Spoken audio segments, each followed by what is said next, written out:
everyone, I'm Dan Pinchbeck, I'm the creative director of the Chinese Room, and this is the Dear Esther Developers Commentary.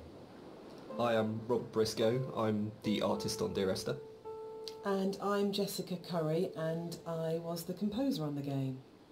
So what you're looking at today is a remake of a mod. Dear Esther started off in 2007 as a Half-Life 2 mod that did really, really well in the modding community, which was fantastic, and as a result of that attracted the attention of Rob, who worked as the primary developer on a Source remake of the game that was released in 2012.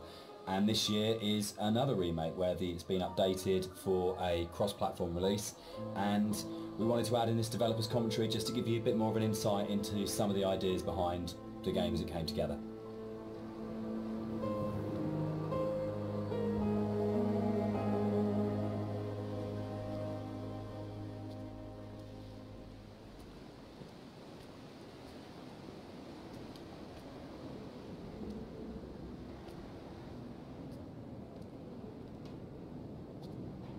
So you'll see around you in a lot of the environments, there's a lot of detail ingrained into everything. One of the things that I wanted to do with Dear Esther is bring the visuals up to the same kind of level of detail that Dan and Jess had put into the other areas of the game. So all of the history and the kind of hidden pieces of story that are intertwined with the VOs and the music and stuff, I kind of wanted to bring some of that into the environments. So if you look around you, you see that there's a lot of interesting bits and pieces, a piece of paper with someone's name on it, a photograph, an ultrasound. All of these little bits and pieces are kind of laid in to just kind of bring another aspect of the story into the game. And also they're actually randomized, so every time you play you'll see something different lying around. And this is just to build on this idea that everybody has a unique experience and a unique interpretation of the story.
Part of the point about the whole game, I think, was this idea that rather than having a linear, straight-through version of the story, that we could have multiple story units for each place you were, and I was really interested in this idea of how you can open up that space that people can interpret.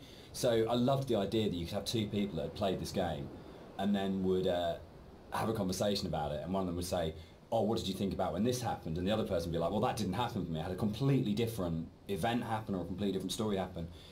And it kind of feels very gamey in that way, that actually one of the things I love about writing for games is that you hand over so much control to the player that it becomes their story, and that's really, really important rather than trying to force them. So using randomised blocks of voiceover in the game and the kind of randomised prop details that Rob was talking about means that it gives it a really different feeling every time you go through. And that's kind of interesting for me, because I like the idea of going, well, not everyone has to have the same experience, and because it's interactive you have the capacity to have very different experiences occupying the same space. So yeah, but balancing all that then becomes an absolute nightmare. I think it's nice though, because everybody gets a personal experience. Like, I love reading the forums and seeing how people come and they sort of tell their story and what they interpreted of it, and then you see other people discussing what they thought of it. And to me it's kind of nice, because everybody takes something unique away from it.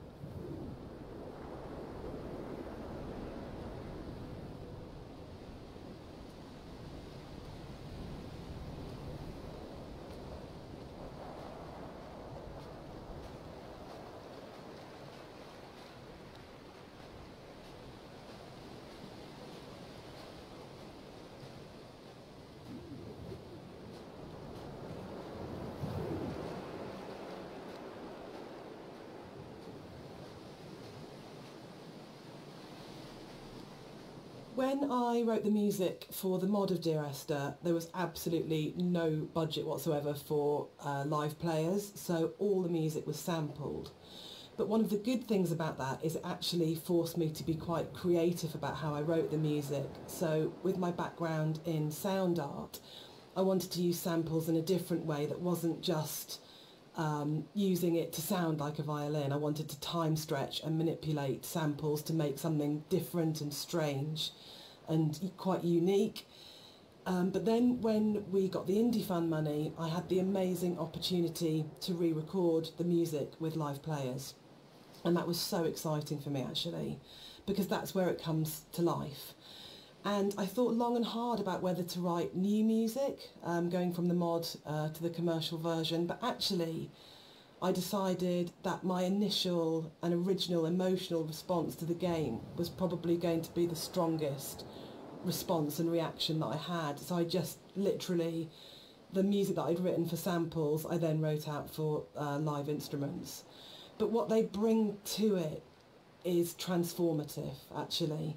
And I think The Beach is a really good example of this, where, you know, you have these awful samples soaring away, and then you have the string quartet playing this very bleak, very sparse music, and they bring the presence of the island immediately to it, and it comes to life. And that's the exciting thing about it. It wasn't a huge budget, but just having that experience of working with the players was just magical.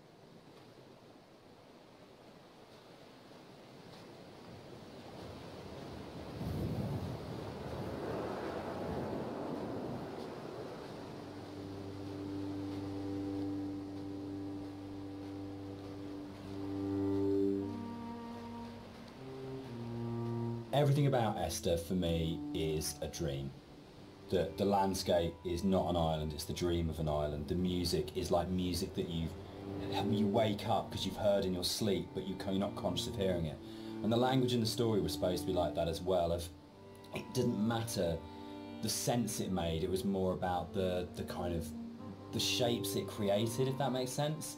So that the words would kind of were like being in water, like listening to something underwater. It'd be this very dreamlike, symbolic, poetic thing. And it always had frustrated me in games with game writing. This has really changed quite a lot. There was never any space for poetic language. It was very exposition-y, very descriptive, very direct. And you'd have like art and audio would have these amazing creative spaces they could explore. But when it came down to actually writing, you just had to basically go into the room, describe the character, tell the player what to do. And it just seemed like the most boring thing you could do with words in a game.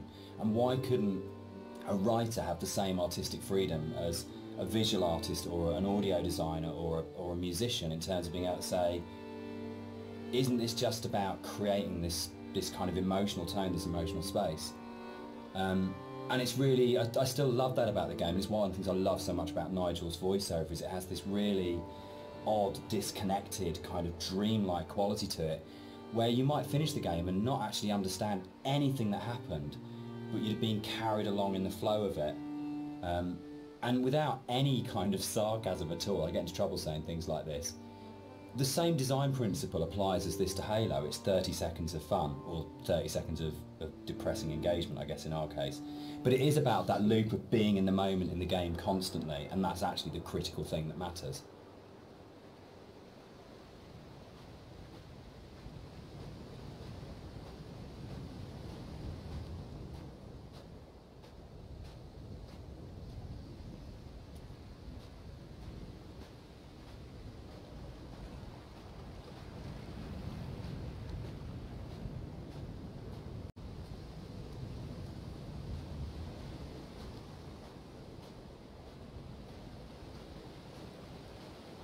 This symbol on the beach, which is the golden ratio, it's one of the only things that's really left explicitly from the mod. In the original mod, there was an awful lot of more kind of symbols and kind of a much more kind of mystical, sort of magical element to the island. There was a lot of very weird stuff in there, and a lot of them came out of the commercial version because they felt like they were a little bit explicit. And instead, there's a lot more hidden kind of codes and symbols in there.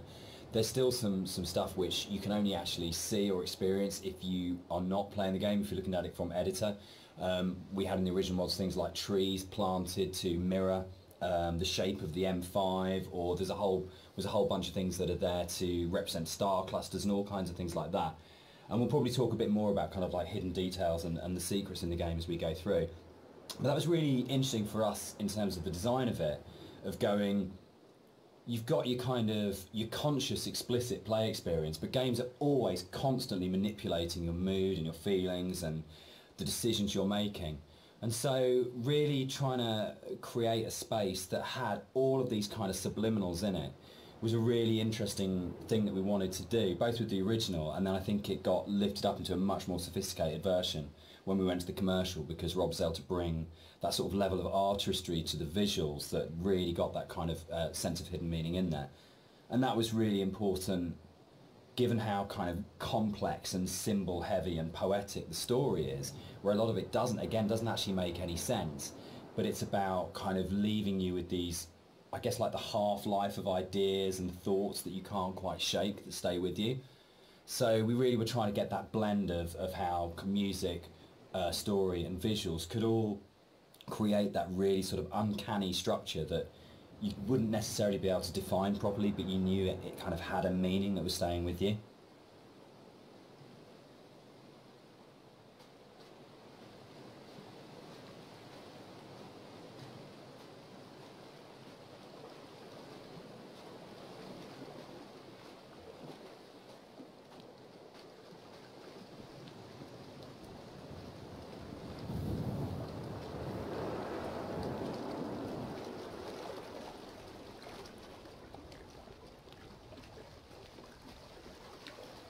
So something I wanted to do as an artist was create some kind of reward for the player when they explore the island.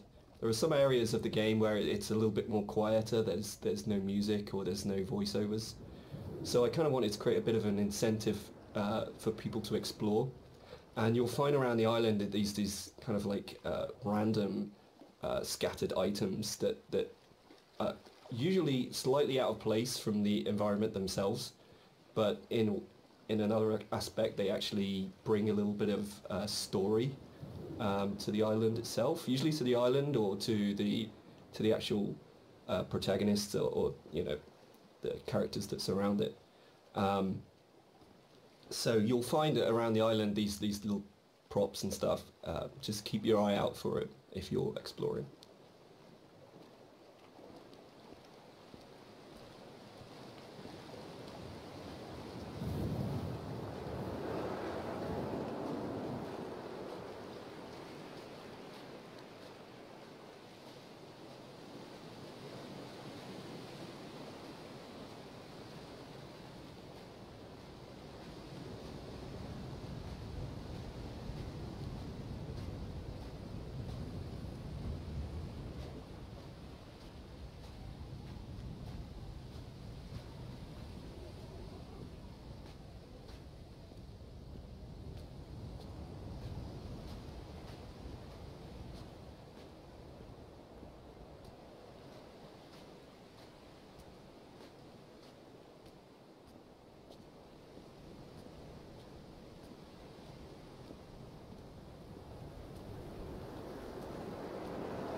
So people have asked why the Dear Esther's set on a Hebridean island. What's really interesting about this is one of those times when your kind of aspirations as an artist and the practical realities kind of dovetail. We knew that we had to have some way of limiting the player from disappearing off the play space, and when we made the original, it was a mod, and because it was a Half-Life 2 mod, you kind of had Eastern European city, spaceship, or blasted desolate landscape. We had 3 options if you didn't want to start making any other assets. So it started off with these practical constraints. We don't want to set it on a spaceship, we don't want to set it in an Eastern European city, so it's got to be on this kind of like this desolate landscape. And we want to limit the player, so an island seems like a natural choice. And it's really interesting how you start from that, and we had this big lump of clay on a table that we were carving out paths and things to annoying the cleaners and things like that. And Jess and I were talking, and Jess started making sort of snippets of music to kind of go in there. And then all of a sudden we just went, oh, that's the story. Oh, that's what happened here. But it really started, I think, from the place. And when we started looking at photographs of Boré, we started going and reading some of the history behind it. Suddenly that was it. And it just was really, really naturally became, this is the place, this is what happened here, this is how it feels. And then everything else kind of coalesced around that. Yeah, I think as an artist it made my job a lot easier, because those islands are so kind of like, the environment is kind of hostile. You're out there in the Hebrides. You've got this kind of like inclement weather, you've got cold, rain, snow. It's a very kind of, it can be a very depressing place to be at times, but it's also at the same time very beautiful. And it's this kind of like stark, bare landscape, that has this beautiful surroundings. So it's, in terms of art, I think it really helped me to portray a lot of the themes in Dear Esther. And there was a natural fit with the music as well. It suggested a musical style, which was really key, I think.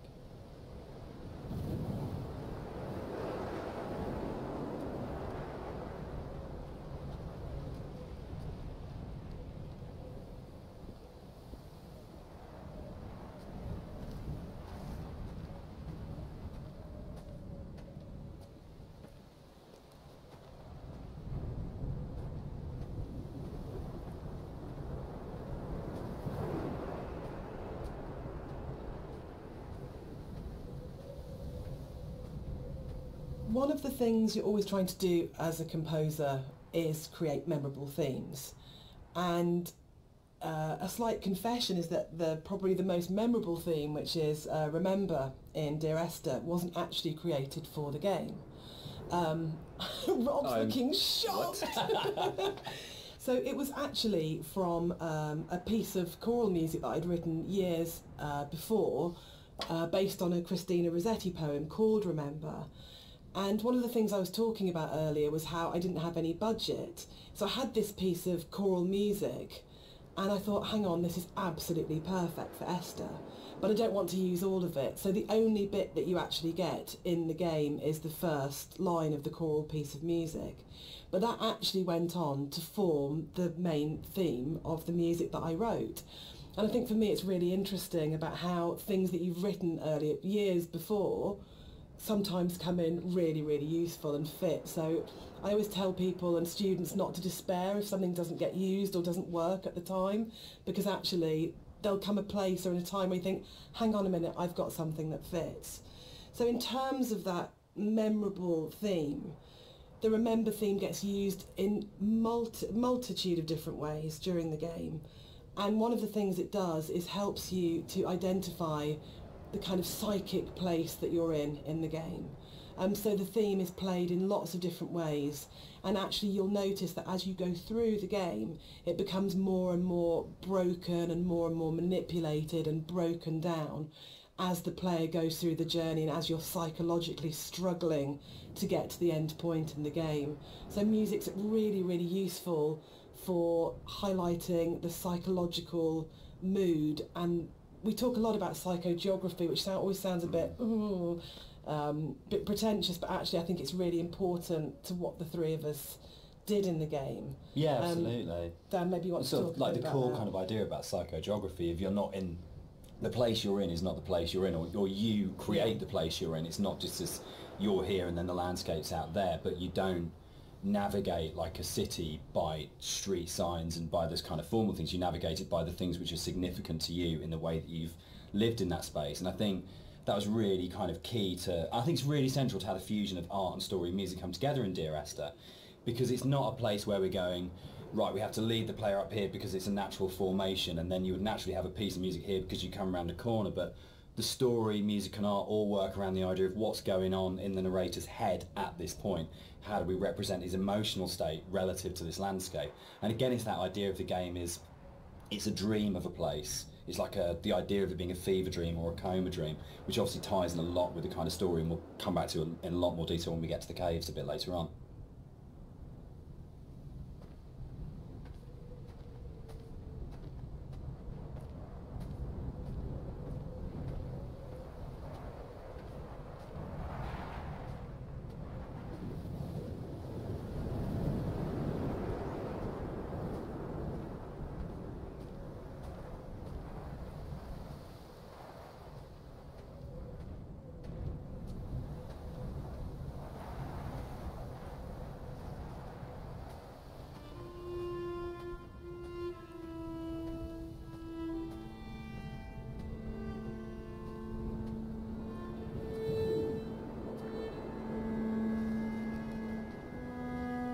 White lines. Yeah. They actually did this. It was really cool. I found this historical document. They used to do this on Bora and the Hebrides. If their disease broke out, Really? they'd actually chip out and expose the chalk.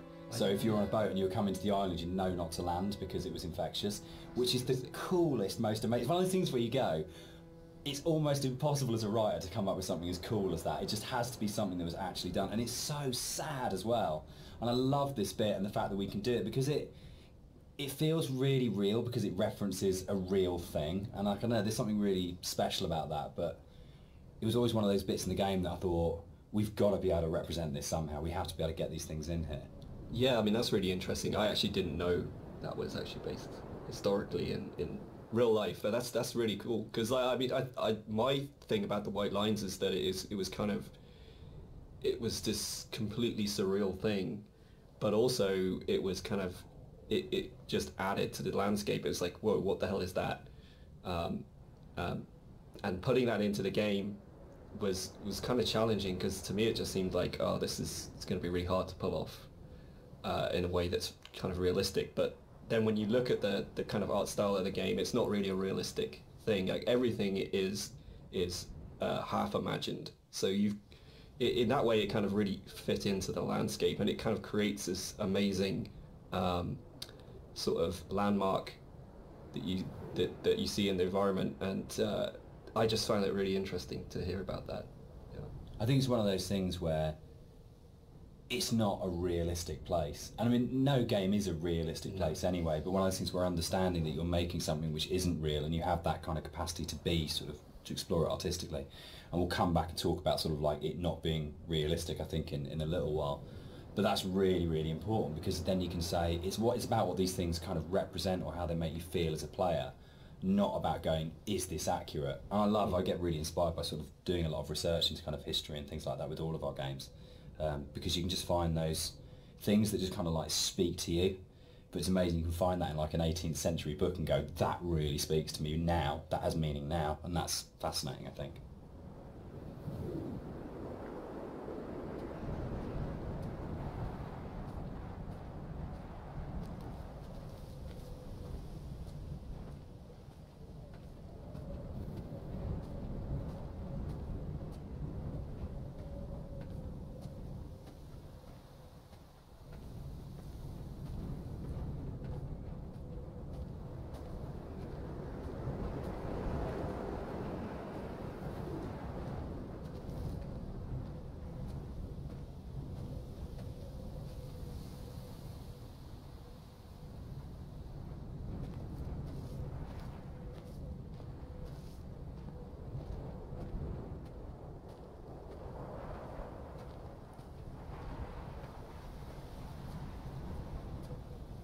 Something that I wanted to bring through in the art of the game was the same kind of fidelity that you find in both Jessica's music and Dan's writing, in the same kind of way that you have all of these little details, these very close attentions to detail that kind of really bring richness to the story. And something that was missing in the original mod version was just this lack of a visual layer of story. And something that I did throughout the art of the game is to add in all these little details here and there, little bits of story, little links to certain things that you may or may not hear or see, just a layer of richness in the world, and give you some kind of reward for exploring. So keep your eye out as you look around.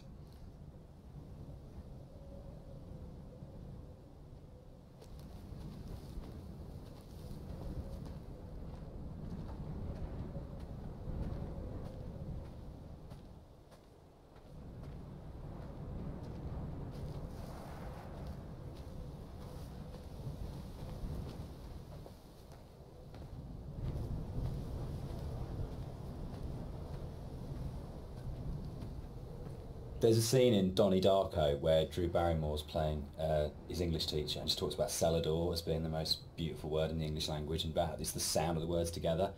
And Dear Esther actually comes from the introduction to From a Faith No More song, the Crab song on the first album, Introduce Yourself. And there's a point where, I think it's Chuck at that point as the vocalist before Mike Patton, just says Dear Esther. And it really lodged with me because the sound Dear Esther just has a really amazing sound to it. And I think when we started making it, and the idea of it being these series of letters to someone came through, it just came straight back out of going, that's just a really beautiful sounding combination of words. And I think that really sums up the whole approach to the writing in Dear Esther of what's the most beautiful combination of words and images we can put together, and to do it that way rather than writing a traditional plot as such. So yeah, Dear Esther, Faith No More and Doom, that's where it comes from.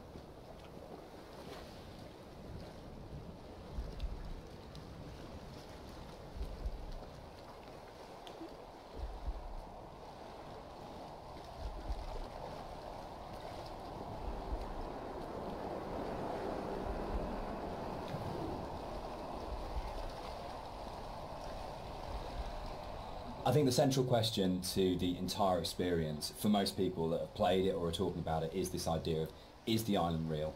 Is what's going on a literal event of a man walking across a Scottish island, or is it a dream that he's had? Does the island even exist? And one of the things that we try to do with the writing is to constantly lull the player into a position where they got an understanding, they made a decision about what they thought was going on, and then to undercut it. So you never actually were able to settle on any one interpretation. And that was the challenge I set myself when I wrote the original mod, was can we put a story in a game that not only lends itself to multiple interpretations, but there is no stable interpretation. Every single interpretation you have will always have questions, and you'll never be able to fully trust what you think you understand about the game. So it's challenging, I think, for that result. It becomes quite a challenging kind of game story because of that, because you don't ever get that situation to go, I understand it now, I can walk away from this thing and it's all closed off and it's tidy. It was a very deliberate attempt to say, no matter where you think you are with this story, you're always questioning whether or not that's right.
one of the things that's been most commented on with the audio and the music in Dear Esther is how sparse it is.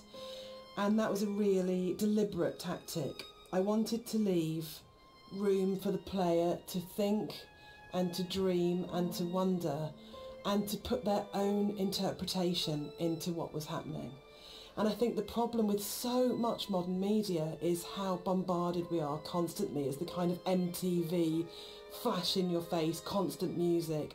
And Dan and I watch a lot of drama together, and there really is constant Endless, music. which is constantly telling you what you should feel, like really clearly, and it's like being kind of beaten up by the music sometimes. And when you read a lot of reviews of Dear Esther, a lot of people say they had this time to think and to interpret, and that was one of their favourite things, that they placed themselves so directly into the game, and it's their experience. And I think that's actually the greatest success of the game on all points, from the story to Rob's art to the music, is we all left space for the player to dream.